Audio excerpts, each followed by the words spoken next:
Dostlar, Moykada isti su lap az gəlirdi, bir damcı gəlirdi.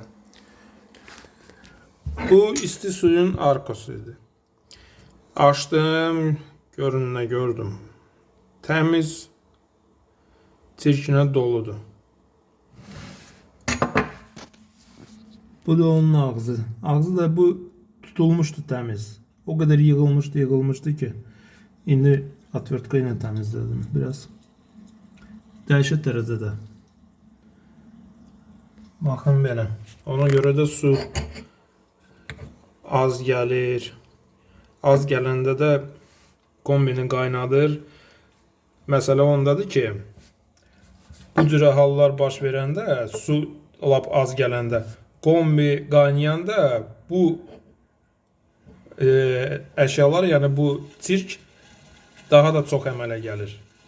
Qopur. Biri var boruların üstündə yığılır. Biri də var ki, qaynayanda su, onlar qopur və bax belə şəkildə gəlib çıxır kranın ağzına. Və tutulma daha da çoxalır. Ona görə də əgər kranınız görürsünüz ki, tutulub, məsələn su, yəni soyuq sudan qat-qat az gəlirsə, mütləq usta çağırın, sistemi yoxlasın, baxsın.